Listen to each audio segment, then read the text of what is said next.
Both institutes' vision is to promote traditional arts and wisdom in Pakistan. So we are very delighted to have with us a very eminent professor, academic, and a storyteller, Dr. Waleed Ziad, who was the professor at University of North Carolina, Chapel Hill, but recently moved to Georgetown University, Qatar. I'll just give a brief introduction. Dr. Waleed Ziad is Associate Professor in History at Georgetown University, Qatar campus. Prior to this, he was an Associate Professor in the Religious Studies Department at the University of North Carolina at Chapel Hill and an Islamic Law and Civilization Research Fellow at Yale Law School. He completed his BA, MA, MPhil and PhD in History at Yale, where his dissertation won the university-wide field prize. In the last decade, Ziad has conducted fieldwork on historical and contemporary religious revivalism and Sufism in over 140 towns across Afghanistan, Uzbekistan, and Pakistan. He has studied Arabic, Persian, Urdu, Hindi, French, Uzbek, and Romanian. His book include Hidden Caliphate, Sufi Saints Beyond the 𝑂𝑥𝑢𝑠 and the 𝐻𝑎𝑠𝑡, which was published by Harvard 2021, winner of the Haruni Prize, the most prestigious award in Middle Eastern Studies, and the American Institute of Pakistan Studies Book Prize. In the treasure room of the Sakra King, votive coinage from Gandharan Shrines, that's his second book, published by the American Numismatic Society, 2022. The extraordinary enchanted lives of the female Sufi masters in the Afghan Empire, expected 2026 with Harvard University Press.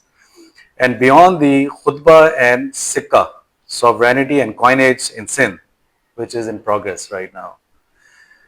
His articles have appeared in the New York Times, Wall Street Journal, Foreign Policy, and major international dailies. Dr. Waleed Ziad is also an amazing academic and a teacher. A few years back, when he was with us at Habib University, we did a course together. It's the most exciting project I think both of us have ever done It was in our academic lives. Sacred Geographies of 𝑯𝒊𝒅𝒏.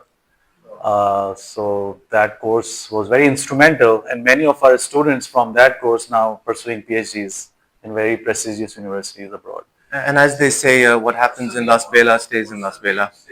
Sacred Geographies.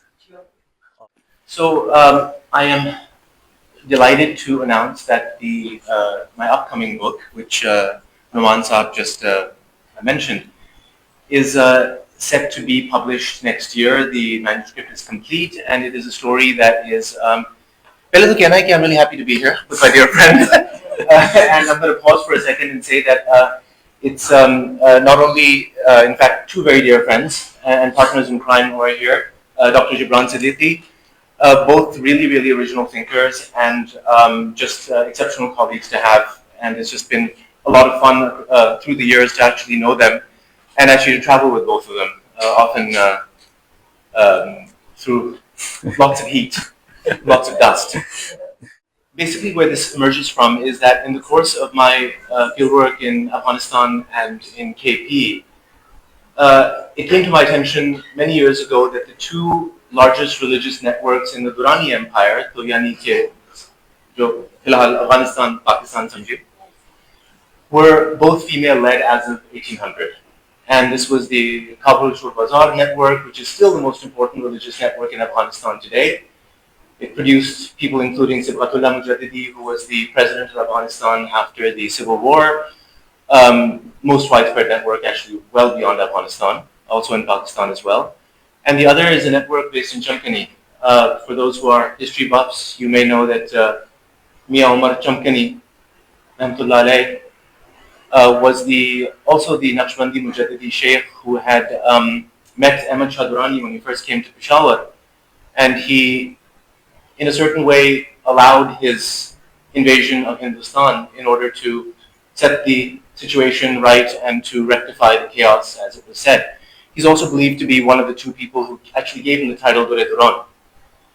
So this was the largest network in the Eastern Empire that was based out of Peshawar, and इनका जो सिलसिला ये तकरीबन ये हुनर दीर से लेकर आपके कोहाट तक ये फैला हुआ है, मर्दान भी इसमें शामिल है. So both of these were female-led, and as it turns out, that was the tip of the iceberg. And then sources started pouring out and pouring out to such a degree that I literally had to tell my various friends and colleagues and all of the various ulama and Sufis who have supported me throughout the years to actually stop giving me sources, because it really unearthed a completely parallel system of female religious leadership, particularly within the 𝑁𝑒𝑒𝑒𝑠 FB silsila, but also well beyond. So what this book does is, number one, of course, it traces, like, it asks the question, what is all this about? How did this happen, right? Which is the question that I'm asking, and hopefully it's a question that you all are asking. And in addition to that, what it does is, in terms of the narrative arc, it follows the chief protagonist is 𝑉𝑒𝑒 𝒂𝒂𝒉𝒂𝒕𝒆. She's known as Bibi Jaan-e-Jahan, who is born probably in Peshawar, and then, so the story begins in Peshawar, then moves to Kabul, where she becomes the Khalifa Awwal of this largest network, spanning literally from Xinjiang all the way down to Kabul, Kandahar, Balochistan, Sindh. So it moves from there to Kabul, then to Kandahar. She passes away in Mazar-e-Sharif in northern Afghanistan after going to Bukhara. And then, quite remarkably, the story takes a twist, which is what I discovered about, I think, 11 years ago, where her successors, being mujahideen in the First and Second Anglo-Afghan War and kind of mega Sufi sheikhs of Afghanistan and also of Sindh, they end up in exile, and they end up in exile here in Sindh. And the story goes, it's a different almost route that the story takes when they move to central Sindh, and then they start doing their tabligh across 𝒂𝒂𝒅𝒂𝒂𝒂 and Rajasthan, where you've got, of course, primarily, I'm using the term Hindu here, but of course, 𝑣𝒊𝒅𝒂𝒂𝒏 𝑪𝒂𝒍𝒊𝒑𝒆 in the 19th century are not really in the category of Hindu, so now, of course, outcasts. But you end up with the old religion, and you end up with Hinduism, and lots of Baloch communities that are scattered through there, and a phenomenal kind of new model of female sainthood emerges in 𝒂𝒂𝒅𝒂𝒂 within the Naqshbandi Mujaddidi silsila. There are at least 15 of these incredible female sheikhs in the area with followings in the thousands. And the most remarkable thing, and I'm going to just throw this out as a teaser, is that their followers are Muslim and Hindu, with a large majority of, again, those outside of the caste system, very, very strict on orthodoxy, generally with associations with some of the major madrasas, and the major Deobandi madrasas which start emerging in the 1870s, 1880s. Some of them are older madrasas, actually, Ibrahim Khatli's network, that start emerging in the late 19th century are generally mu'taqideen and murideen of these women. Now try to make sense of that. So basically what this forces us to do, it really forces us to think outside the box. I mean, it challenged every bit of my being. But how does one actually reconceptualize a society in which this happens? And again, I was going to say this during the talk, but I have to say this is all a collective effort. We've got large teams, and I'd have to say that these two gentlemen here are part of this collective effort. Gibran and I often speak on the context of Bukhara, and I learn much from him regularly, although I don't like to admit it. The remarkable thing is that working again cross-disciplinary with people who are there, part of silsilas, who are local historians, all of a sudden new avenues open up. And I'll give you one example. I'm sitting with a very dear friend of mine, Dr. Asad Jamal Palli, who's the son of Memar Yusufani, who's one of the big historians of the last generation in Sindh. And he sits me down and he says, are you not understanding the migration patterns of the Thar Desert? Don't you understand the economics of the migration patterns and the agricultural patterns and how this functions? Then he starts laying it out for me, and all of a sudden I realize what these dargahs are doing, which doesn't come through in the hagiographies in the Pasquida tradition. The economic function of creating literally communes, a better alternative to being haris, across the Narapat, where the Great Desert meets the irrigated plains, and all of a sudden the a completely new picture emerges when you actually understand the migration patterns, and all of a sudden it's a eureka moment in which I'm studying these networks and I realize, oh my God, I'm looking at it from the wrong lens. I'm looking at it from the lens of an urban institution. Another interesting thing which this uncovers is that one realizes that the अक्सर कहा जाता है ना जी ये फोक इस्लाम है, ये कोई पीरी फकीरी है, देहाती इलाकों में, रेगिस्तान में, ये शहरों में तो उलमा हैं और ये सब यानी कि लिटराटी है. What becomes evident, and I think all of us know this intrinsically because our grandparents knew this and they lived through this, that these worlds are intimately interconnected. So one of the things I'm doing in this book, to give you also a little taste, is that rather than say कि जी ये folk Islam यहाँ है और ये अपनी छोटी मोटी तालीज़ात कर रहे हैं या लंगर चला रहे हैं और यहाँ बड़े बड़े मदारिस चला रहे हैं in Peshawar, in Delhi, and Karachi, absolutely.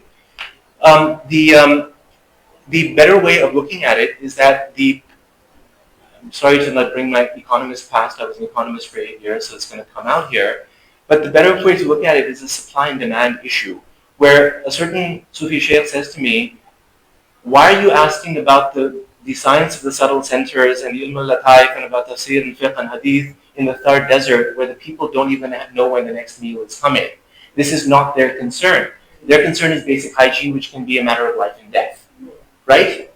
Especially when we're talking about female-led institutions who now have a much more intimate relationship with women in the area, and literally their miracles are often teaching people basic hygiene and carrying the knowledge of hikmat to places where hikmat didn't exist.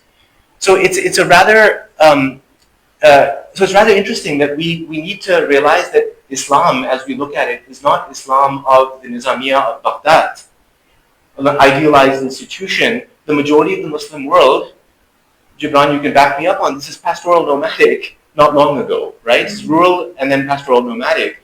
And the way that pastoral nomadic institutions work, I've never been a pastoral nomad, I don't know if anyone here has. I don't understand what it is to take a city and take a settlement and move, and what that really entails, and the difficulties of the journey. But when someone understands that most of the world is functioning according to these norms, all of a sudden a new picture emerges. In fact, a rather humbling picture where you realize that you simply cannot look at things from the vantage point of the urban centers, because the urban centers are actually very small compared to the vast stretches that we're talking about here. I'll give a fun example. For a while, I was being told about the 𝑯𝒊𝒅𝒅𝒏 madrasa it's on the edge of Tarbadgar. It used to feed a lot of the Thar networks, and actually including Las Bela. The current last head of 𝑯𝒊𝒅𝒏 was actually our Bela Wala. And he wrote, in fact, several phenomenal books on this. So it fed this whole area, and everyone talks about the 𝑯𝒊𝒅𝒏 madrasa. It's been there since the 18th century, and I'm writing about it and picking up things about it. It took me about a month to realize that the 𝑯𝒊𝒅𝒏 madrasa did not have a physical building until the 1930s. It was a pastoral nomadic institution. No, not Las Bela, sorry, the 𝑯𝒊𝒅𝒏 madrasa. Yeah. It was so basically what was happening is these ulama who were trained out of Tadda would be carrying books with them and their flocks, and the students would be basically doing all of the dars tadris system mobile. And then they would sit under a tree and then they would recite as they're going. And again, this really forces us to look outside of our comfort zone. So I'm speaking a bit haphazardly here, but hopefully it gives you a sense of how exciting this project is. There's an incredible sort of hidden history regarding hikmat and the fact that both the men and women of this silsila and many others, especially of this silsila, were all hakims and also provided what we now refer to as mental health services.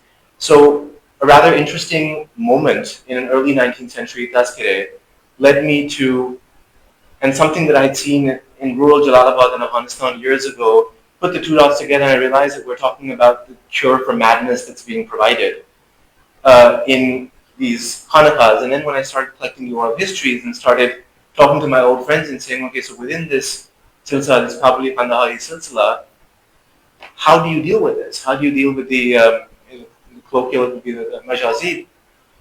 And it turns out that there's a very, very sophisticated system, both spiritual and physical, and about resocialization of dealing with people who are, again, I'm not a mental health specialist, but perhaps we can refer to them as psychotic, or those who have fallen victim to spiritual malpractice. So again, I can go on and on about this, but it's something that has just humbled me across the board. What's incredible is, again, last point I'll make here, is that in the most conservative parts of Afghanistan today, in the most conservative parts of Pakistan today, this is the major silsila. In fact, this same 𝑯𝒊𝒅𝒏 �MS silsila of Kabul, which exists. And so really this is a kind of story which has a tremendous appeal to the most sort of secular of seculars and the most religious of religious. So it really is a place where all of these worlds can kind of meet and kind of rethink our ideas of female authority, our ideas of gender relations and how things were in the past and perhaps how things changed. Of course, some for the better and some for the worse. That's for each of us to really decide.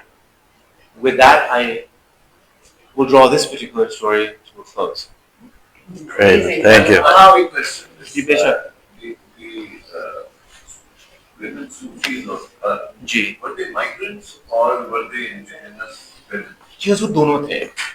चंद एक तो ये सादात खानवादे थे जो काफ़ी अरसे पहले वहाँ मुकीम हो चुके थे, यानी कि शुरू में जब सोहरावर्दी सिलसिला यहाँ पहुँचा है मुल्तान कुछ में, एंड देन दे सेंट उनकी जो तबलीग के लिए उन्होंने लोगों को भेजा था, और जो बहुत सारे वहाँ पुराने उनमें से इस्माइली भी सलासल थे जो इसमें फिर यानी कनेक्ट हो गए। तो चंद एक के पुराने हैं, फिर आपकी मुतालिबी सादात भी हैं, लेकिन बहुत सारे ऐसे लोग हैं जो वहाँ मकामी यानी from before. So we've got a segment of Sindhi and Baloch tribes who are also producing these people. So the basic story is that when the Kandaharis arrive, they need khulafa who understand the terrain, right? They understand the general needs of the people, and most of these salasil already have very, very good institutions within the limits of what is required in the Great Desert. So what they do is they find several very promising spiritual giants. One of those spiritual, in fact, probably the most important one of them, is a woman who lives in a hut at the edge of the desert, and she has a network spanning about 180 miles. Going into 𝑯𝒊𝒅𝒅𝒏 in Rajasthan, and she's an incredible personality. So this is how they function. So you've got local people who then become kind of the eyes and ears and the ones who then bring the fairs. While the Kandaharis will often then bring certain institutional stability, they'll bring the books, they'll bring the madrasas, they'll bring the systems of meditation in a more direct manner, in a more sophisticated manner, and then everyone there then kind of creates a rather interesting nexus between these various worlds. This is the early, it came really, it settled under the Tarkhans. So when you have this movement coming from Herat to Kandahar under the Arhuns and the Tarkhans, so they're bringing people with them. Same way that's the moment that the Kashikari tradition develops, and you start seeing the nexus between your Herati Kashikari and the world of Alisher Nawai and the great schools of Herat, intellectual and artistic schools of Herat. Then they start coming into Sindh, and that phenomenal melange happens that we now know as 𝑒𝑣𝑒 FB 𝑅𝒂𝒂𝒕𝒆, and of course a whole chunk of Makli, right? So that's the same time when they're settling down. Then you have a kind of a second wind, and the second wind is an late 17th, 18th century wind, where the Silsila Naqshbandiya has a new center in Sirhind, and you've got especially under his son Khaja Muhammad Masoom, there is a group of these Sindhi scholars who are kind of going back and forth, and this is the moment where Thatta really develops as a prime educational center for the Mughals. So Muin Thatvi, Hashim Thatvi, this very famous figures of the this is where the major Sindhi translation movement happens, from Arabic into Sindhi versified and prose, to sort of bring a lot of the knowledges to Sindh. So by the 18th century, you already have some powerhouses. Naqshbandi Nawari Sharif is a big one. So Abdul Rahim Girori, one of the greatest poets of Sindh, is one of the big khulafa of that silsila. That's one of the big ones in southern Sindh. So these groups have already become deeply integrated. I mean, Shah Sahib Abdul Latif Bhitai comes to Lamari, and there's a famous story of his poetic interaction with Muhammad Zaman Lawari. I don't know if anyone here knows it, where he wants to join the 𝑁𝑒𝑒𝑒𝑠 silsila, and then Muhammad Zaman tells him in poetry, don't do it because your saz is too important. You're going to have to give up your saz. It's a very, very famous set of verses. So already the world of Bidai is deeply integrated with the Mujaddidis by the 18th century. And then after Girori, there's a kind of, they stop really at the edge of the desert. And this Kandahari silsila of this Bibi Sahiba one is the one that ends up entirely dominating. And Bibi Sahiba's daughter, who was a big wali in her own right, was the first of Sheikh Ahmad Sahindi's family, the bloodline, to be buried in Sindh.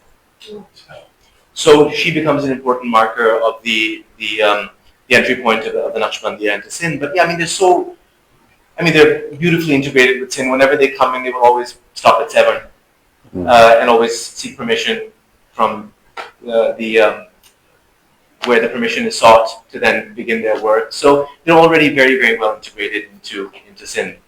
But by and large, by the early mid-19th century, this particular lineage, because they also have the bloodline and because they're based in Kabul, which is a really important center of scholarship, and Peshawar, they end up taking a very rather important role in this region as well. Do you want to start with your book? All right, let's do it. Okay, I'm going to be talking a lot. I've already talked a lot. So I will ask for your patience. If I speak too much, start looking anxious and I'll try to speed it up. All right. First of all, as I said, this is an honor. Again, to be with friends, making new friends. I'm going to be launching 2 things today. And the first is the Pakistan edition of my book, Hidden Caliphate. And the second is a publication of a 3-year-long labor of love, an endangered archives project that emerged from this book, in which I and a team of incredibly talented librarians, historians, Sufis, technicians digitized over 80,000 pages of material from Sufi centers in North Waziristan, in Malakand, and in Peshawar, relating to the history of, this is a disaster in the making, but thank you very much. I will put this here so I don't knock it over. So, a story particularly of Pakhtunkhwa and Afghanistan from a whole set of sources that are all there, but we don't often pay attention to. So now this story of Hidden Caliphate is one that takes us across Asia, and it takes us from Peshawar to Kabul to Russia to China. It's a story that actually turns the colonial narrative on its head, makes us question everything we've told about this region in which we live. We were misled that before the Russian and British conquest, Pakistan, certainly Khyber Pakhtunkhwa, Balochistan, Sindh, and Afghanistan and Central Asia at large were these lands of lawlessness, backwardness, the other side beyond the wall. It's sad how few of us actually know that Peshawar was the college town par excellence. Excellent. Before the British conquest, and that the great scholars of Siberia, Tatarstan, and Xinjiang got their diplomas from Peshawar's luminaries. This counter history that I'm going to tell slowly unfolded through about a decade of fieldwork. It required often going from village to village with my friends, collecting rare primary resources and manuscripts, lots of oral histories in about 7 languages. And I'll be sharing lots of pictures today, so it's a bit like a show and tell session as well, so hopefully I'll make it enjoyable. Well after the book is done, sources are still pouring in and still continue to surprise me, and the project is actually still intact, it's still going on.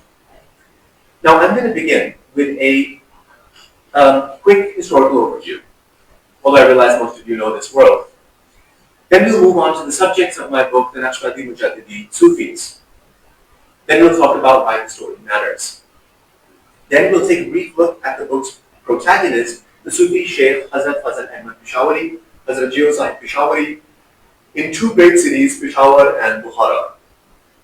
This story is actually going to bring to life an intellectual, spiritual network that held together the social fabric of much of Asia, a network that's either not very well known or not spoken about, and certainly obliterated from colonial and modern nation-state narratives, and I would argue perhaps deliberately. Finally, I'm going to talk a bit about the 𝑯𝒊𝒅𝒂𝒆 project that literally went online about a week ago. Now, I'll take a moment to situate us. This is the space we're going to enter. Let's begin with the two rivers. All of us are leading this river. Okay, good. And this is the Oxus, the Amu Darya, which divides today Afghanistan and Central Asian republics. Now, the story is that we're going to tell is set against the backdrop of some dramatic changes that are happening across Central Asia, Afghanistan, and South Asia in the 18th century. The three great empires, the Mughals, the Safavids, and the Astrakhanids or the Uzbeks,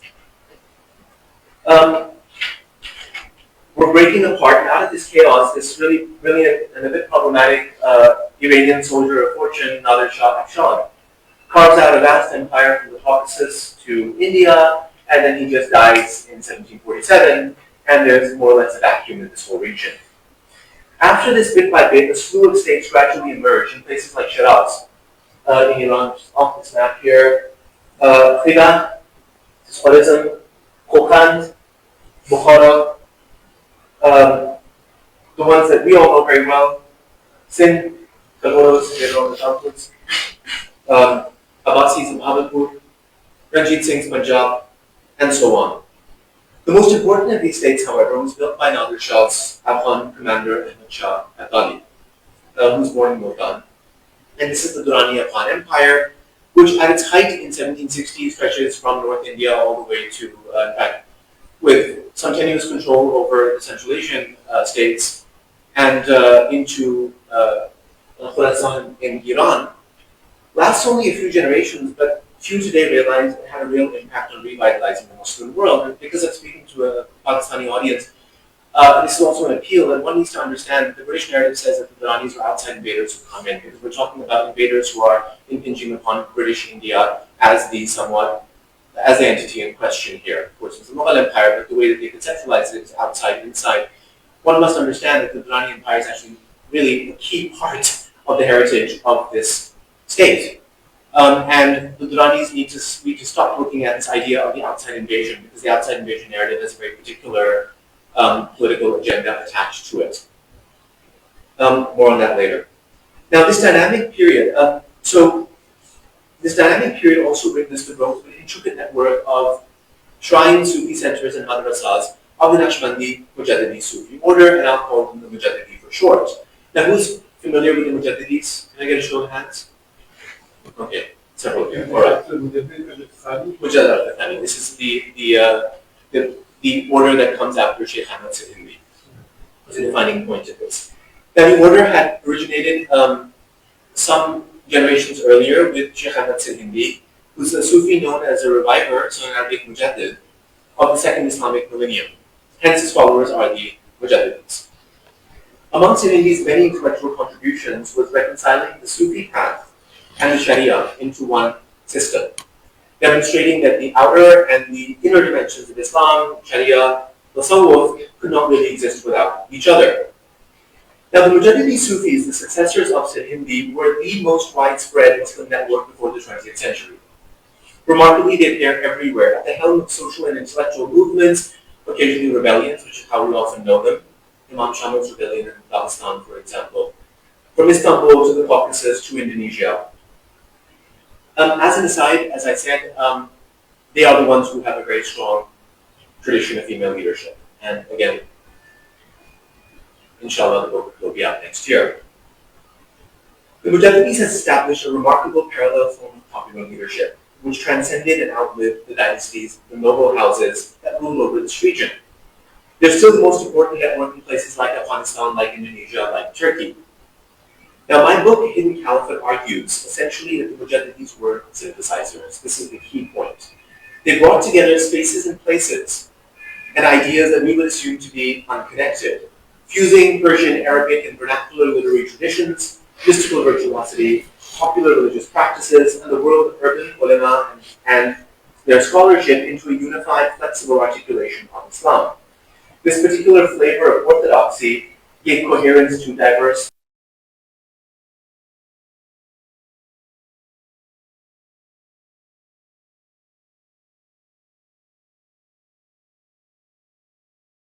today. Now, his most reproduced work is just a 10-page handbook. It's actually a teacher's manual summarizing some points of Sufi practice. What's remarkable is the practical way in which the soundtrack, in which he presents Sufi knowledge to explain to students what they should expect on the Mujadidi path and the core practices of its curriculum. For example, how to take initiation, how to energize your subtle centers to attain spiritual states. This is one of the most important Orthodox Muslim practices of 𝑯𝒊𝒅𝒏 travel and wayfaring. And they're subtle metaphysical points that are mapped onto the human frame, which are energized with certain meditative techniques, and then they collectively allow for spiritual travel through our multiple existences within the broader cosmos, towards the divine presence and away from it. Based on Quranic principles and Sunnah, they're a little beyond hints. They're actually very, very directly in the scriptures, and those who pay attention to it develop the sciences. There's also discussions on the comparative analysis of channeling the breath and its methods in 3 Sufi orders. And to me, it's a fascinating text because it gives you a sense of the degree to which these practices have really become an empirical science. So the practices that he lays out are so systematic that he actually says in one case that by the 3rd guided 40-day chilla, a good student should reach the stage of fana qalb, annihilation of the heart. And if not, do something else. So it's very, very systematic. This is a textbook, right? It's a science.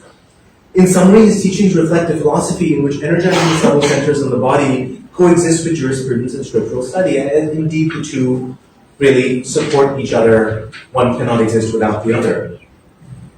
Now, let's turn to Peshawar to explore how its distinctive position in the Durrani, what I call the Durrani moment, 1750 to 1800, allowed it to host a spiritual scholastic infrastructure where ideas could actually develop and then travel onwards into Bukhara and across the steppes.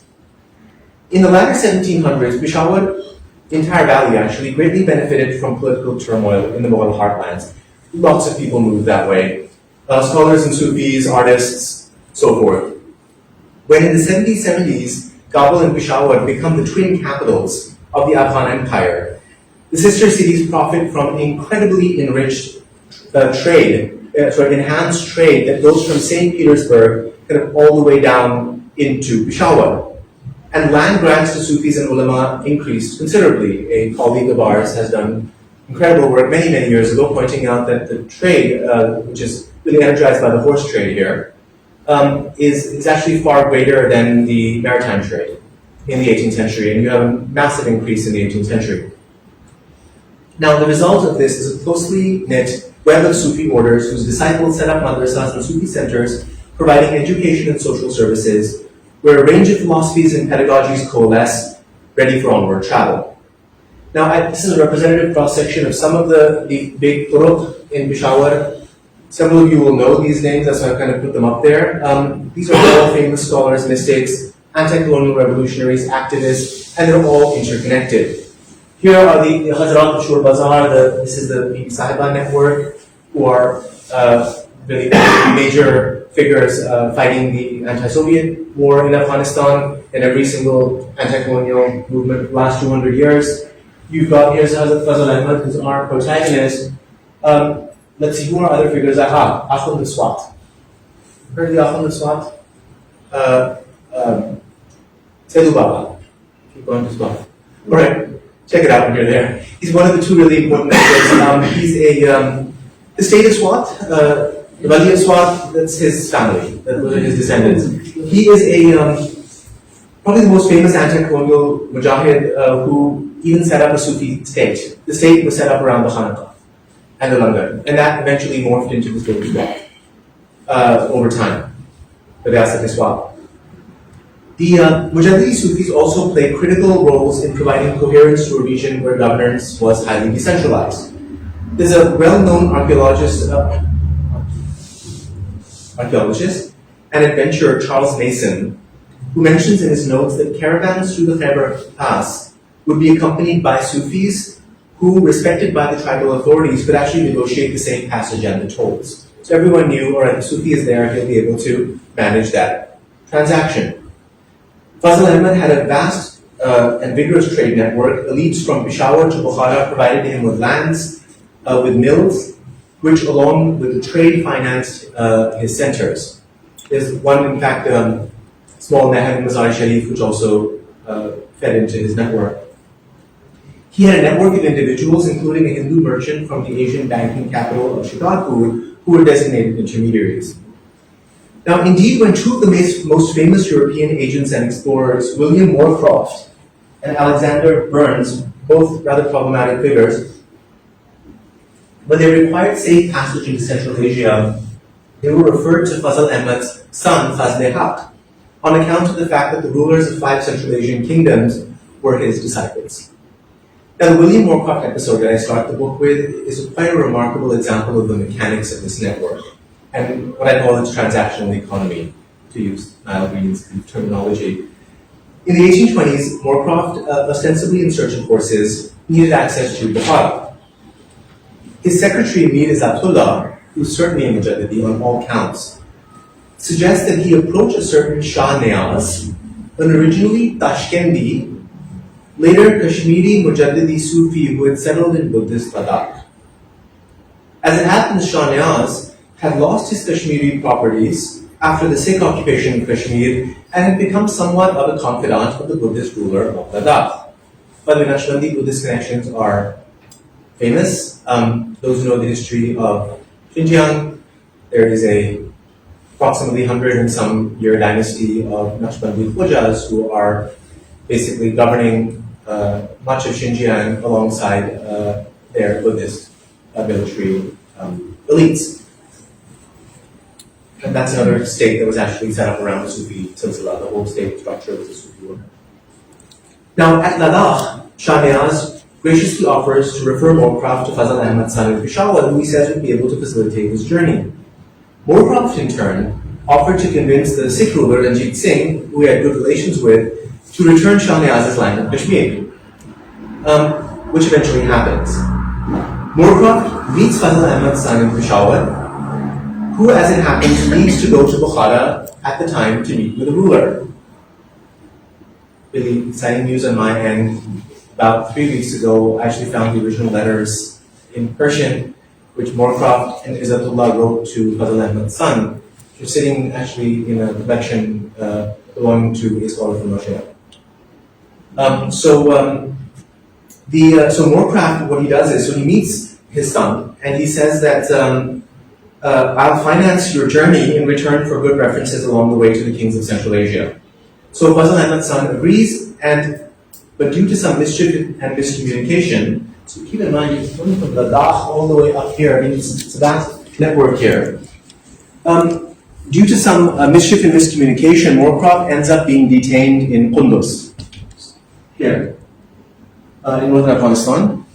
Eventually, through Fazl Ahmad's network, he's referred to a Mujaddidi Sufi of Qunduz, who had local clout with the king of Qunduz, actually he was his father-in-law, and manages to negotiate his release.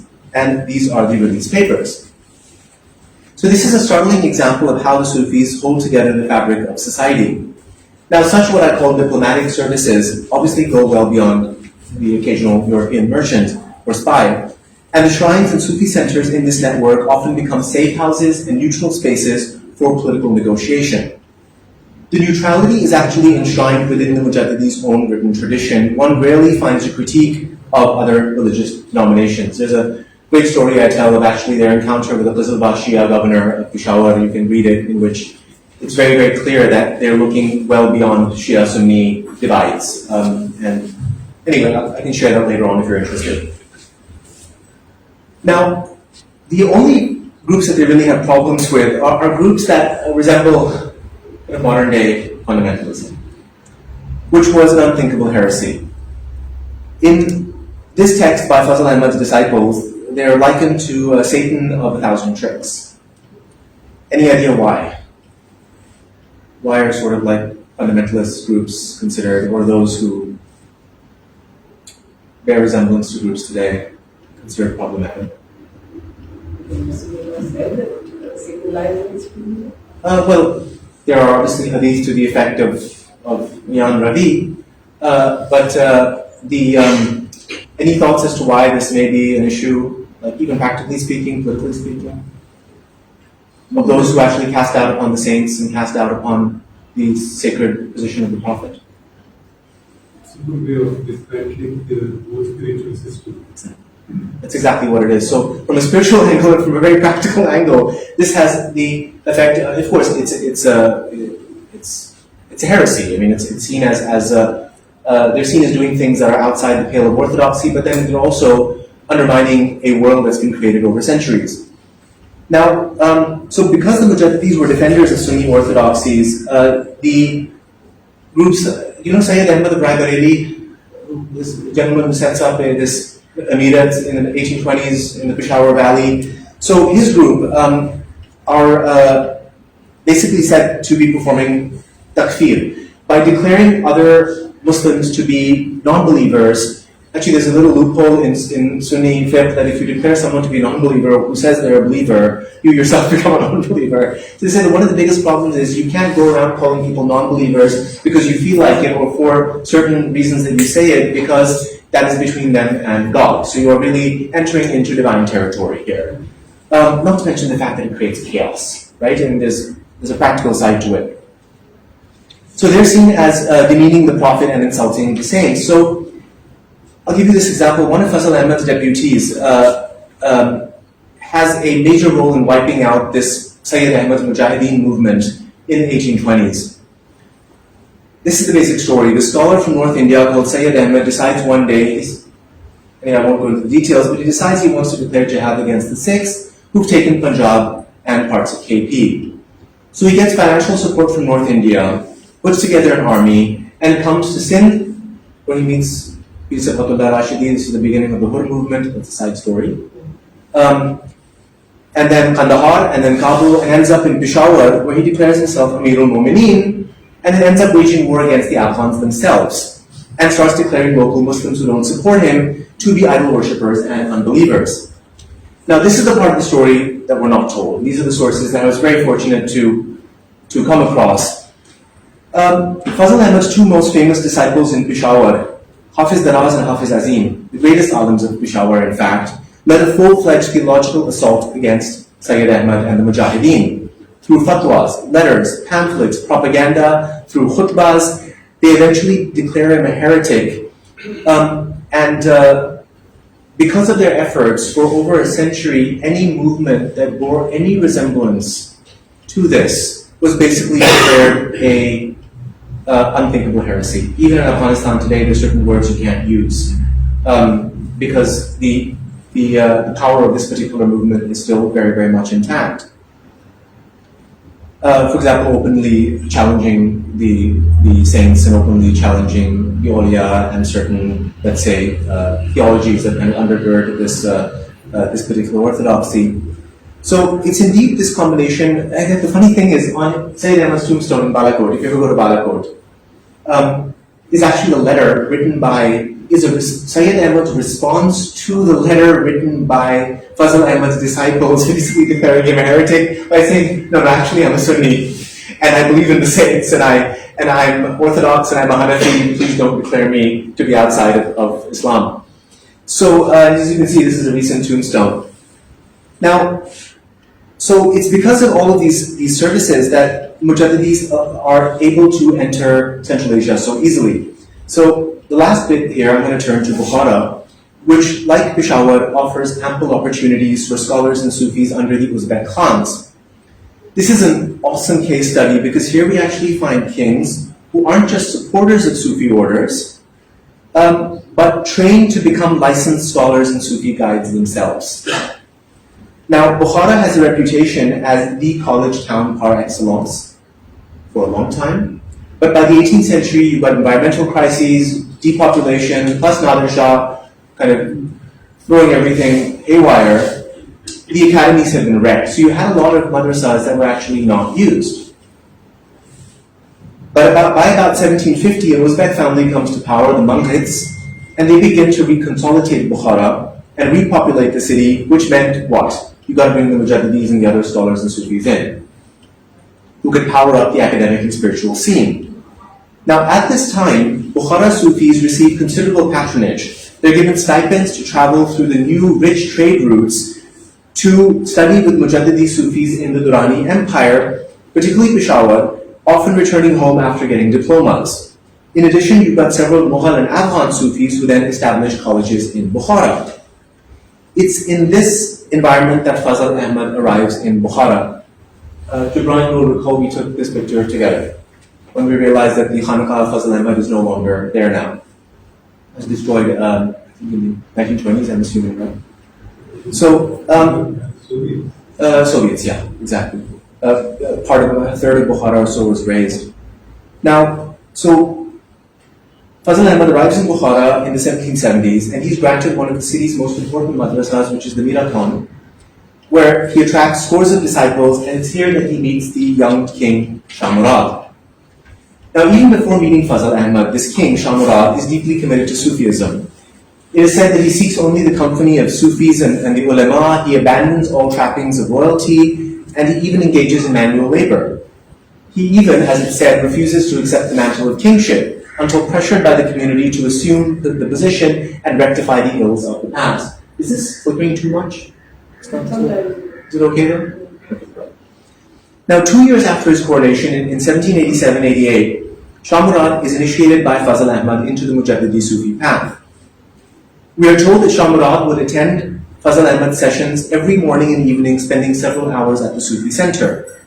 Eventually, the young king, we are told, excels in Sufi exercises with superb tawajjuh, so several of us can define it quite well here, to the extent that he and his sons were actually appointed amongst Fazl Ahmad's khalifas with permission to guide their own students on the Sufi path, and we actually have the evidence, we have the letter of Khilafat that was given to the king. So there's a tremendous scholar who actually discovered that there are about 100 100 letters between Fazl Ahmad and Shah Murad's son, the King Amir Haydar, sitting in St. Petersburg, and then ended up checking out those letters, and lots of incredible things emerged. The questions the king asks his Pir in these letters are remarkable, highly complex questions about meditation, philosophy, training. In some letters, actually, the Pir, Fazl Ahmad, reprimands the king for being lax in his practices.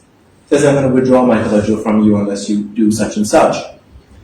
I found another fantastic letter in Peshawar, where the same king writes to Hafiz Baraz, he's the Khalifa of Fazl Ahmad who leads the campaign against the Mujahideen, and the king poses 17 questions on ontology, epistemology, medicine, fiqh, logic, theology, hadith, grammar, and so on. And we've got the king's letter, and then we've got the response. I found it in a very unusual place, and unfortunately the last couple of pages are missing, but it's still excellent, and it's in Arabic. And what this probably is the king actually asked Hafiz Daraz to come to Bukhara, and Hafiz Daraz said, I would love to come, but I've got a couple of books to finish, and some other matters to take care of. But it seems that the king is almost testing him to see what his capacity is. Again, for those who worked in the Central Asian or South Asian Sufi context, what's interesting is that Shah Murad and his son are some of the only kings who show up in Sufi hagiographies in the 19th century. So they're actually acknowledged as these kind of these archetype kings. Now, so this, by the way, this very same King Amir Haydar with the letters is the one who invites Bibi Sahiba to Bukhara. It's her personal invitation that she comes in, and he's obviously interested in getting more of these sages around him. Now, just to give you a sense of the adab of the age, at one stage Fazl Ahmad asked the king to see him at the Khanaqah, and when the king arrives, he finds a long line of disciples who are waiting for personalized meditation sessions, for muraqabah. Now, since the Pir has asked for him, the king goes to the front of the line, and one of the disciples grabs the king by the collar, destroy the mic in the process, and he says, what do you think you're doing cutting the line? And the king quietly goes back to the line. The problem then gets resolved, and the sheikh, it's a bit of a funny episode when she says, I asked the king to come, and then he said, gentlemen, in the future, please allow, because we may have some serious matters to discuss. Now, it's under the influence of Fazl Ahmad and his contemporaries that a new ethos of governance emerges in Bukhara as Shah Murad actively brings the Mujaddidi ethic into his rule. So what happens? At a personal level, Shah Murad carries himself like a darwish.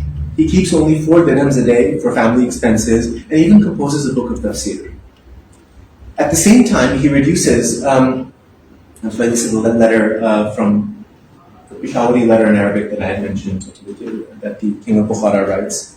This is the bar where they used to meet, those who've gone, and which is within the royal palace.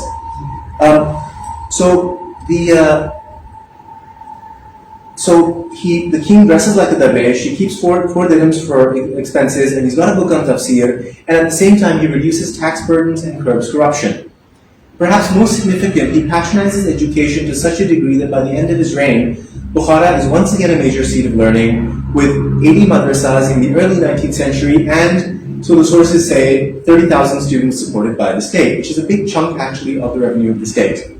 We keep in mind that these figures are sort of akin to rock stars and sports players today. Will give a lot of money to get someone like that to your state to help inaugurate a stadium, right? So this is, back in those days, it was, if you wanted to create that cultural capital within your state, you would have to be willing to actually pay a lot of money to set up these institutions and have the land basically farmed out to them. Now, as Bukhara's academies grew, the Durrani state begins providing stipends for students to study there. So the Durranis are now saying, right, Bukhara is good enough to head out there. By 1808, an extensive academic exchange exists between Peshawar and Bukhara, and Fazl Ahmad's institutions were an important part of this exchange. So from the King Shah Murad's reign onwards, a new model of kingship emerges, drawing together Mongol and Persian models with a Mujaddidi ethical consciousness. Royal histories often begin entries on Shah Murad with the hadith of Tajdeed, that every 100 years a Mujaddid or reviver will appear to renew the religion. Shah Murad is actually referred to as the Mujaddid of the century. These chronicles present the time before him as a period of decline and disorder, in which this young prince meets the darwish, assumes the throne, luckily at age 1200, so it's a good even number that can make him the centennial reviver, and then the king revives the Sunnah. So the ideal king is still the Perso-Turkic empire builder, he's still the administrator, and still is the fierce soldier. But to this is added the humble ascetic scholar, the accessible supporter of the masses, the patrons of the Khanaqahs and the madrasas, and the Sufi miracle worker, the dust of whose grave has miraculous healing qualities. With patronage from both sides of the Oxus and Indus, Fazl Ahmad's order rapidly spread across Asia. His last trip to Bukhara was 1814. He passes away in Peshawar in 1816. His successors highlight the degree to which Sufi lineages like his tie together the regions on both sides of the Oxus and Indus. A well-known Indian traveler and diplomat, Mohanlal Kashmiri, describes Fazl Ahmad's son in Peshawar as the saint of all Peshawar and Turkestan. I just found a manuscript of his mentioning that the king of Kabul was actually a murid of Fazl Ahmad's. And he says he's the king of Peshawar and Turkestan, and incidentally, the same son also leads tribal forces against an invading Sikhs in a very famous battle. This is the Battle of Nowshera, 1823, around there. All right, now Fazl Ahmad's son and successor in Bukhara was the teacher of the great Tatar scholar Shahabuddin Marjani in Russia. He is probably the most important of the Tatar reformers of the age, and he praises Hazrat Fazl Ahmad's son, saying that half of Bukhara came to his funeral. Several of the great Siberian sheikhs were his khalifas, who pondered over such questions as to whether evening prayers could be skipped in the event of 3 hours of daylight. Now, we have a friend who actually does, and a colleague who does the work on the Siberian side, who actually several weeks ago expressed interest in coming to Alfred Bostanov, who expressed interest in coming to Pakistan, and it would be wonderful to actually see those exchanges happen. Fazl Ahmad's son in Kokand, which is the Farghana Valley, was almost like the patron saint of Kokand. His disciple was Muqimi, one of the greatest poets of the Chagatai Turkish language. If you go to Tashkent, one of the big streets is Muqimi Street. Another family member was a famous ambassador to St. Petersburg who negotiated with Tsar Nicholas on behalf of Kokand. He was actually kind of referred to as a master negotiator, and he was apparently became quite close to the Tsar in his time in St. Petersburg. One of the largest madrasas in Xinjiang, this by the way is the Khanaqah in Kokand, belonging to Fazl Ahmad's son, which is quite intense. This is one of the quadrangles, by the way. It's a really big institution. It's called, I think, Madrasa Sahib Zadagan. One of the largest madrasas in Xinjiang in China until the 20th century was part of Fazl Ahmad's lineage via Kyrgyzstan. It's another friend of ours who gave me a manuscript from I think it was from Kashgar, which was from his order. This is Ryan. And surprisingly, the last of Fazl Ahmad's great descendants, oh, I'm sorry, the network goes, it's actually, this is the Kyrgyzstan network. He's got a Kyrgyz disciple in Osh in Kyrgyzstan, that goes into Xinjiang. And surprisingly, the last of Fazl Ahmad's great descendants, in the latter 20th century, so from about the 1930s onwards, was the great saint of North Waziristan, Abdullah Jan Farooqi. And he was the beat of the tribal belt on both sides of the border through all of the brutal Afghan wars. He appointed 80 khalifas, both sides of the border, several still alive, whom I've met. He ran a publishing house with works on Sunni doctrine, metaphysics, philosophy, poetry, meditation in 4 languages out of North Waziristan, Idak, and Malakand. Now, finally, this is actually the Dargah in Malakand. This is actually really exciting. This is a big, big mark of pride for me. The Sheikh of North Waziristan this is a posting I saw on Facebook, was giving the 𝒊𝒅𝒅𝒏 �MS and offering him Hidden Caliphate as a gift. It's really, really, this is like the most exciting thing that can happen, and it's very, very humbling and really, really incredible. So now, as I was working with the Waziristan and Malakand lineages, it became evident that there was a lot of material, not just at the Sufi centers, but scattered across this region. So along with Fazl Ahmad's descendants and his disciples, we decided to collect the material together. We would find like one book on magic in a house in Aladan Deri in Malakand, and it was really kind of interesting. It was written on the eve of right after the Malakand expedition, which is Churchill's first time in combat. And there were actually battle spells in there, to use the colloquial. There were prayers for protection in that, so one wonders, of course, whether that was actually used. So all of these materials are scattered about. We realized that we need to collect them together, and we uncover from Waziristan and Malakand especially thousands of pages of unpublished poetry, articles, letters, and memoirs of Abdullah Jan Farooqi alone. What makes this so incredible is this is like it's not a sifted through hagiography. This is literally his everyday letters.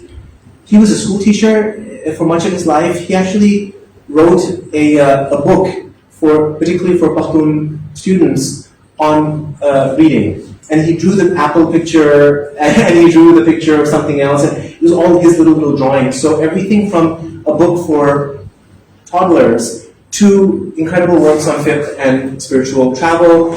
He was a member of the Khidmat movement in his early years. So we've got his letters from as an activist in the 30s and 40s.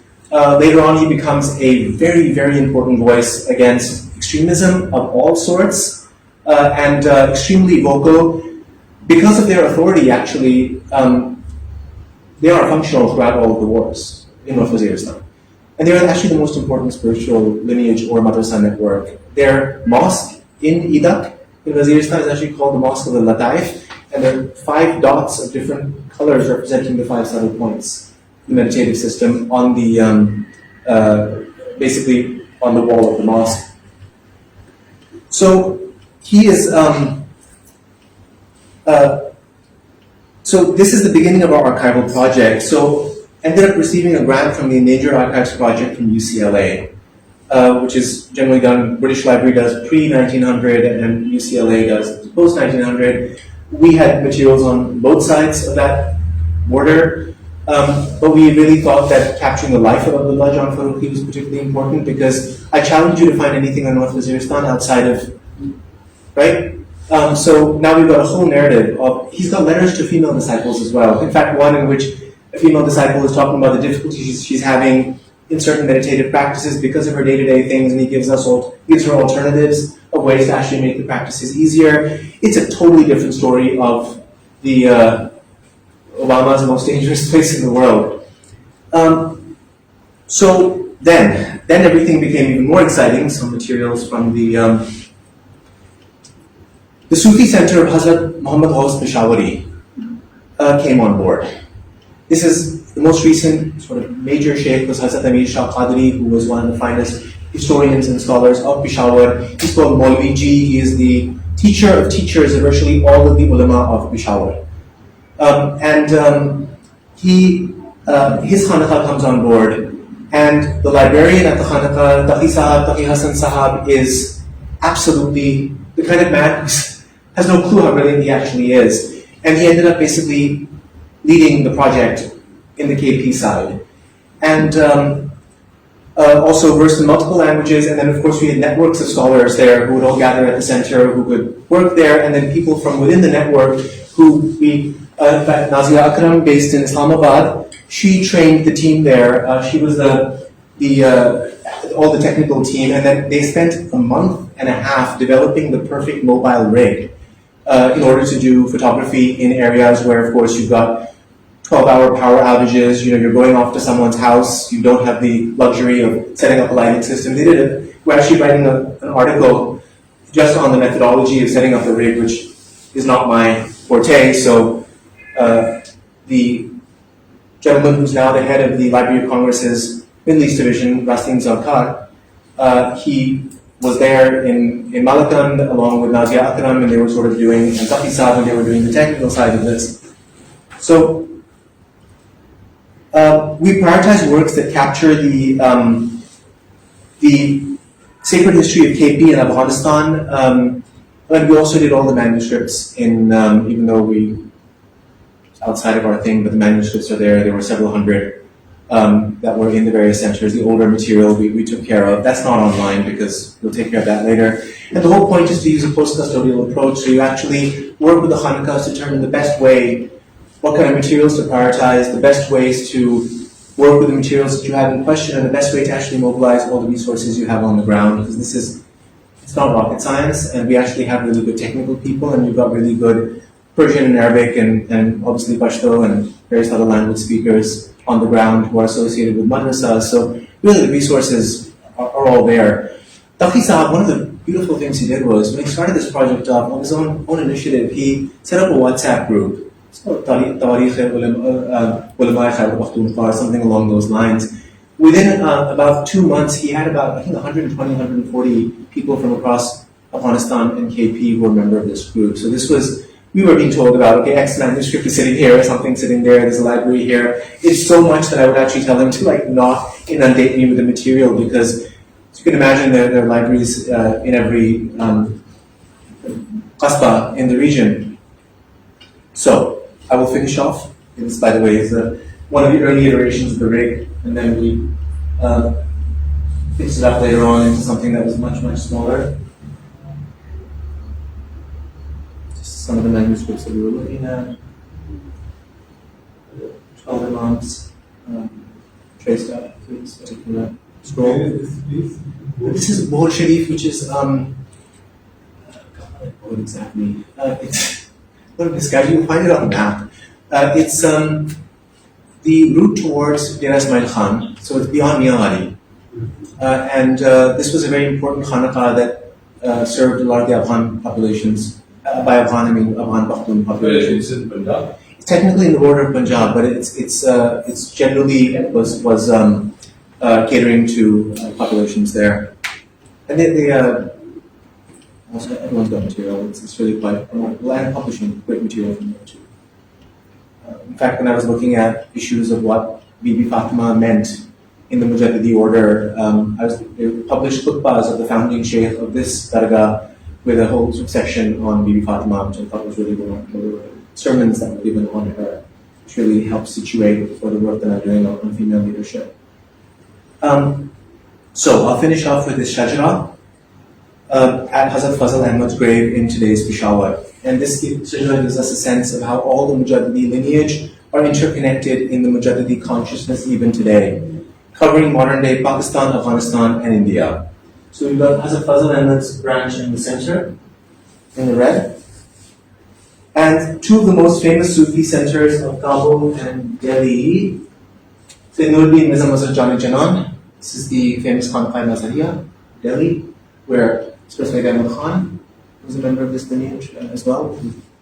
Shah Ghulam Ali Dehlawi, if you read Sanadi. It's the first major biography that he has as of his shaykh in this dargah. And we've got here, this is Hazrat Shur Bazar, this is the big Afghan lineage. And what stands out here is the complete absence of Central Asia, and this represents the breaking of the historical chains that I have discussed.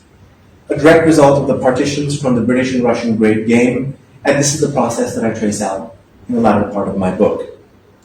Now, I've gone way over. I hope this gives you a sense of the many ways in which this Sufi network functioned. In summary, what we see is a vast zone of highly complex intellectual and spiritual discourse, reaching well into the tribal and Kohistani areas, a zone mediated by Sufis who incorporated both spiritual and practical knowledge systems, a thread that bound together the world on both sides of the Oxus and the Indus rivers. Thank you very much. Thank